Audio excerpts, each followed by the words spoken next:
Assalamualaikum warahmatullahi wabarakatuh.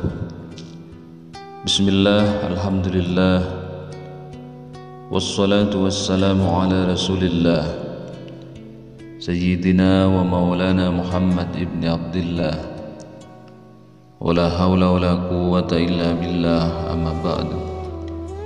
Para sahabat pintu karamah yang dirahmati Allah, bagi orang beriman, berjumpa dengan bulan Ramadan adalah sebuah kebahagiaan yang tiada terkira.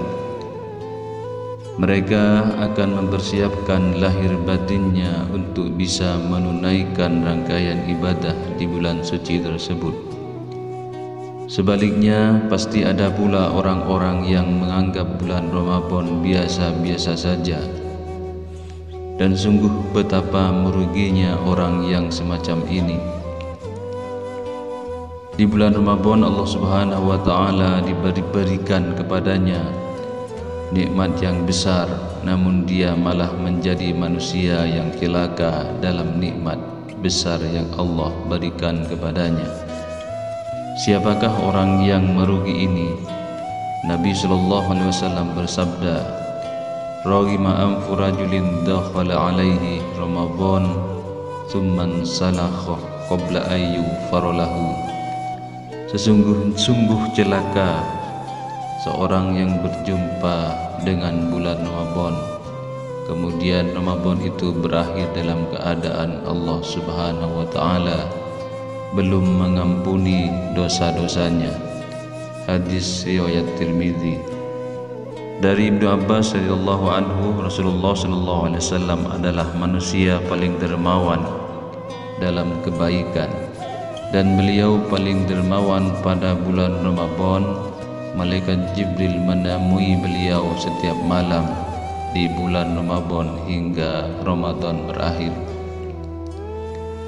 Lalu siapa saja golongan yang merugi di bulan Ramadan ini? Abdul Aziz As-Sadan dalam bukunya Puasa Tapi Keliru menjelaskan ada 5 golongan manusia yang puasanya tidak membuahkan hasil selama di bulan suci Ramadan. Mereka adalah yang pertama, yang menganggap biasa bulan Ramadan. Orang yang menganggap biasa bulan Ramadan tak ada yang berbeda seperti bulan-bulan lainnya hingga Ramadan berlalu, tentu sebuah kerugian yang besar. Ia sama sekali tidak menganggap istimewa puasa dan merasakan manfaat bulan suci Ramadan, juga tidak bersegera melakukan kebaikan. Padahal di bulan suci inilah segala pahala dilipat gandakan. Orang yang menganggap biasa bulan Ramadan ibarat orang melewatkan ghanimah atau harta rampasan perang yang tak ternilai harganya. Yang kedua, tiba-tiba berubah alim hanya pada bulan Ramadan. Imam Ahmad mengatakan seburuk-buruk kaum adalah mereka yang hanya mengenal Allah di bulan Ramadan saja. Tentu sangat terpuji. Dari semua berperilaku tidak baik menjadi baik, dari tak berjilbab kemudian berhijab, dari yang tak pernah sholat kemudian rajin sholat, baik yang wajib maupun sunnah. Namun sangat disayangkan ketika Ramadan usai, golongan manusia seperti itu kembali berbuat maksiat kepada Allah, melepas hijabnya, tak lagi ke masjid, bahkan meninggalkan sholat. Karena itu berusahalah untuk tetap istiqomah dalam beramal dan kebaikan. Yang ketiga, sebatas menahan lapar dan dahaga. Golongan yang ketiga adalah orang yang menahan perut dari makan dan minum saja. Ia tidak merasa bersalah dan berdosa ketika melakukan kemungkaran, menggunjing, menyebar fitnah, menghina, sebuah perilaku yang biasa dilakukan di luar Ramadan. Akhirnya saat Ramadan tiba, kebiasaan buruk itu tak juga berubah, sehingga Ramadan tak membawa pengaruh bagi kehidupan sehari-harinya. Abu Hurairah radhiyallahu anhu meriwayatkan bahwa Rasulullah sallallahu alaihi wasallam bersabda, Barang siapa tidak meninggalkan perkataan dan amalan dusta, maka Allah tidak butuh dengan makanan dan minuman yang ditinggalkannya atau puasa. Hadis riwayat Bukhari. Yang keempat, tidak memanfaatkan waktu di bulan Ramadan.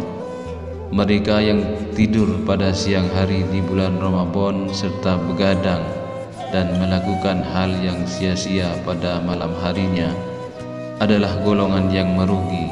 Seharusnya Ramadan disibukkan dengan amal ibadah, salat seperti salat berjamaah, tadarus dan tadabbur Al-Quran, berzikir, berinfak dan sedekah, dan kebaikan lainnya. Yang kelima, tetap melakukan maksiat di bulan Ramadan. Padahal selama bulan Ramadan terdapat banyak amal yang jika dikerjakan akan menyebabkan ampunan Allah Subhanahu wa taala. Semisal amal berupa puasa. Nabi sallallahu alaihi wasallam mengatakan, "Man shoma Ramadan imanan wa ihtisaban, ghufira lahu ma taqaddama min dzambi." Siapa yang berpuasa dengan motivasi yang benar karena iman dan mengharap ganjaran dari Allah Subhanahu wa taala, Allah ampuni dosa-dosanya yang lewat. Para sahabat pintu karomah yang dirahmati Allah, mudah-mudahan video ini bermanfaat bagi kita semua dan segala hajat-hajat kita segera dikabulkan oleh Allah Subhanahu wa taala. Wa akhiran, wassalamualaikum warahmatullahi wabarakatuh.